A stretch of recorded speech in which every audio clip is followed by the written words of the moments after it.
안녕하세요. 오늘 저희가 함께 살펴볼 건 2025년 보험시장 주요 동향에 관한 여러 자료들입니다. 보험. 이게 참 생활에 꼭 필요한데도 어렵게 느껴질 때가 많죠. 용어도 낯설고. 네, 그래서 이번 시간에는 저희가 받은 자료들을 바탕으로 요즘 보험 시장의 그 중요한 흐름들, 또 특히 당신에게 도움이 될 만한 정보들만 쏙쏙 뽑아서 좀 명확하게 전달해 드리려고 합니다. 보험사 전략부터 신상품, 또 소비자로서 꼭 알아야 할 것까지 한번 깊이 파헤쳐 보죠. 바로 시작할까요? 자, 첫 번째는요. 가장 민감할 수 있는 부분이죠. 바로 내 돈, 그러니까 보험금이나 해약 환급금 관련 얘기입니다. 3년간 7,800만 원, 정말 큰 돈인데 이걸 보험료로 냈는데 막상 해지하려니까 돌려받는 돈이 고작 2, 3만 원이었다. 이런 사례가 있었어요. 이게 단순히 설계사가 설명을 좀 부족하게 했다, 뭐 이런 문제로만 볼 수 있을까요? 네. 그 점이 사실 중요합니다. 물론 설계사의 불안전 판매 가능성도 있겠지만요. 이 사례는 그 이면에 있는 보험 상품 자체의 구조적인 문제를 좀 보여주는 것 같아요. 특히 가입 초기에 내는 보험료 중에서요. 상당 부분이 그 설계사 수수료나 회사 운영비, 이런 이른바 사업비로 먼저 나가거든요. 아, 사업비요? 네. 그러다 보니까 실제 내 돈으로 이렇게 쌓이는 금액은 생각보다 훨씬 적은 거죠. 그래서 너무 일찍 해지하면 돌려받을 돈이 거의 없거나 아예 없을 수도 있는 겁니다. 심지어 자료 보니까요. 설계사가 뭐 특정 답변을 유도했다거나 다른 사람 명의를 썼다는 그런 정황까지 의심된다고 하던데. 그런데도 보험사는 책임을 인정 안 했다니? 와, 소비자 입장에선 정말 답답하겠네요. 금융당국에 민원을 넣어도 이게 해결이 쉽지 않다고 하고요. 어려울 수 있다는 거. 그래서 보험 가입할 때 단순히 어떤 보장을 해주냐, 얼마 주냐 이것만 볼 게 아니라요. 중도에 해지했을 때 돌려받는 해약 환급금, 이게 얼마인지, 또 기관에 따라 어떻게 달라지는지 이걸 꼭 확인해야 합니다. 특히 저축성 보험이 아니라 아프거나 다쳤을 때 대비하는 그런 보장성 보험은요.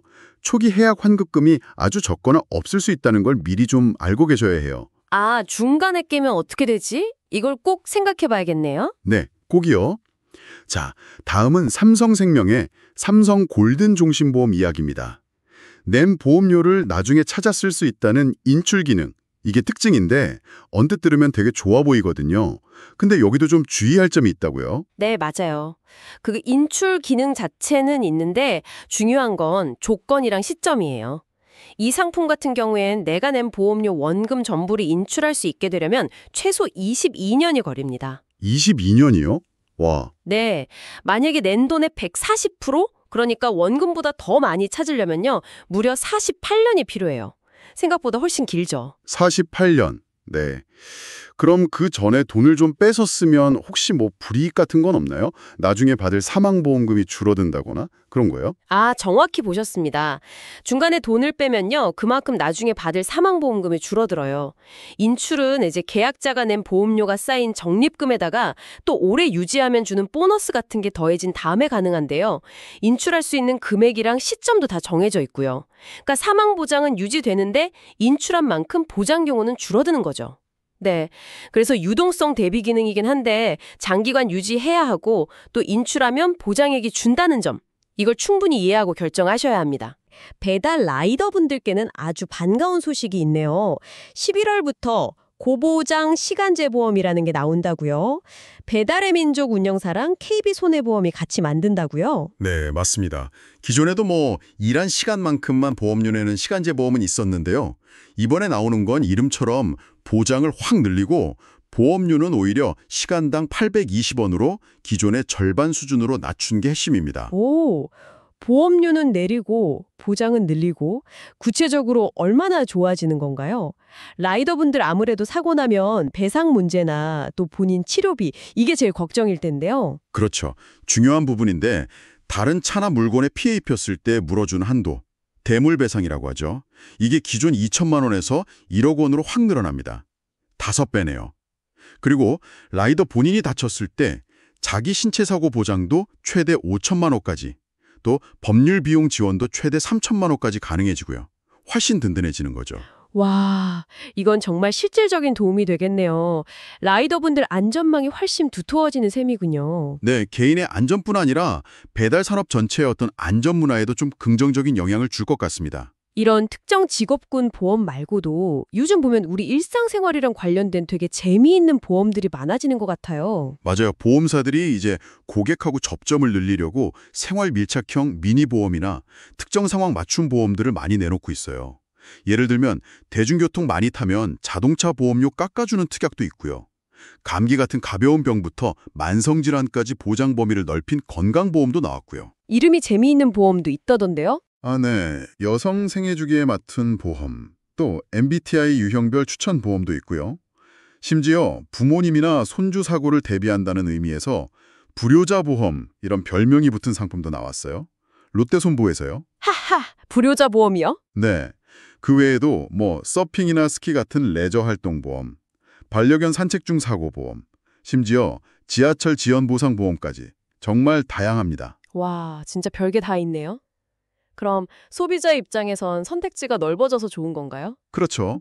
필요한 보장만 골라서 좀 저렴하게 가입할 수 있다는 장점은 있는데, 다만 너무 세분화된 보장이 정말 나한테 꼭 필요한 건지, 아니면 기존 보험으로 충분한 건 아닌지, 이건 좀 따져볼 필요는 있어 보입니다. 네. 다음은 GA, 그러니까 여러 보험사 상품을 비교해서 파는 법인 보험 대리점 시장 얘긴데요.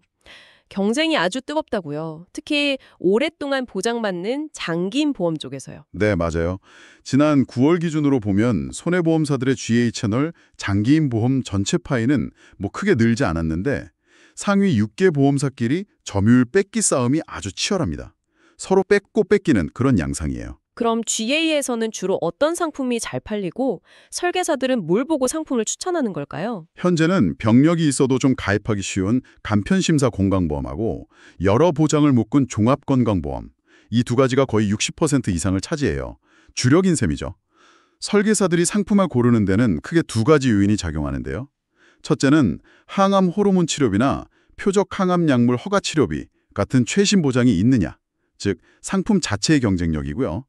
둘째는 보험사가 설계사한테 주는 판매 수수료나 프로모션, 업계에서는 시책이라고 부르는데 이게 얼마나 세냐 하는 겁니다. 아, 결국 상품도 좋아야 하고 설계사한테 주는 혜택도 커야 점유율 경쟁에서 유리하다. 이 말씀이시군요. 네, 그렇습니다.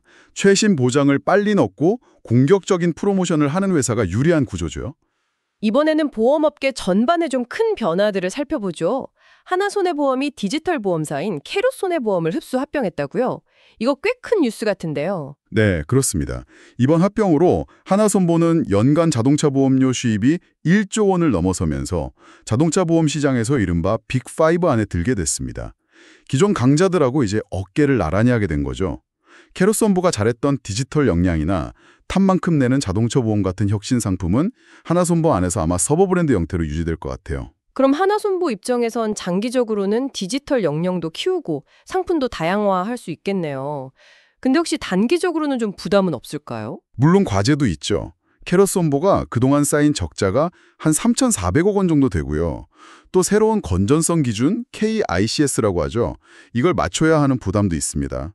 그래서 합병 시너지를 내면서도 재무 관리를 어떻게 해나갈지가 단기적인 관건이 될 것 같습니다. 네, 그렇군요. 다음은 변액보험 시장 소식입니다. 투자 실적에 따라 보험금이 달라지는 상품인데 여기서는 미래에셋생명이 아주 강세를 보이고 있다고요? 그렇습니다.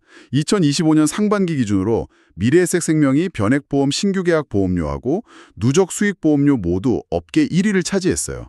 특히 2분기에 전체 변액보험 시장이 좀 주춤했는데도 미래에셋생명은 오히려 성장세를 보였다는 점이 주목할 만합니다. 오, 시장이 안 좋은데도 성장했다. 비결이 뭘까요? 핵심은 글로벌 분산 투자 원칙을 꾸준히 지키고 또 성과를 냈다는 점입니다. 미래에셋생명은 변액보험 자산의 한 75% 정도를 해외 자산에 투자하고 있거든요.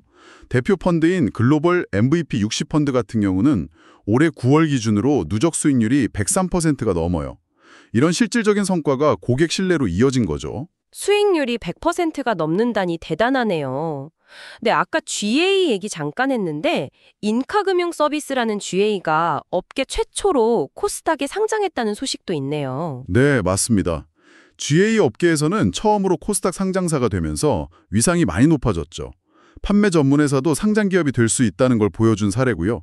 또 우수설계서 모임인 MDRT 회원도 100명 넘게 배출해서 얼마 전에 한국 MDRT 데이에서 감사표도 받았다고 합니다. 설계사 수가 1만 9천 명이면 정말 큰 회사네요. 앞으로는 어떤 목표를 가지고 있을까요? 네, 대형 GA죠. 단순히 보험 중개를 넘어서 종합자산관리 회사로 성장하는 걸 목표로 하고 있다고 합니다. GA 업계가 점점 전문화되고 있다는 걸 보여주는 사례 같습니다. 네, 오늘 저희는 2025년 보험 시장의 다양한 소식들을 쭉 훑어봤습니다. 해약 환급금 문제부터 새로운 보험 트렌드, 또 업계 재편 소식까지 정말 많은 이야기가 있었네요. 그렇습니다. 보험 시장은 계속 변하고 있고 그 안에는 기회도 있지만 또 주의해야 할 점들도 분명히 있습니다. 오늘 나눈 이야기들처럼 상품의 겉모습뿐만 아니라 그 속까지 꼼꼼히 따져보는 게 중요하겠습니다. 맞아요. 오늘 저희가 분석해드린 정보들이 당신의 현명한 보험 생활에 조금이나마 도움이 되었기를 바랍니다. 마지막으로 오늘 이야기를 마무리하면서 한 가지 질문을 던져드리고 싶습니다. 이렇게 수많은 특화 보험, 미니 보험들이 쏟아져 나오는데 지금 나에게 정말 없어서는 안 될 최소한의 보장은 뭘까? 그리고 그 핵심 보장을 가장 합리적으로 준비하는 방법은 뭘까? 이 부분에 대해 한번 생각해 보시는 건 어떨까요? 다음에도 유익한 정보로 찾아뵙겠습니다.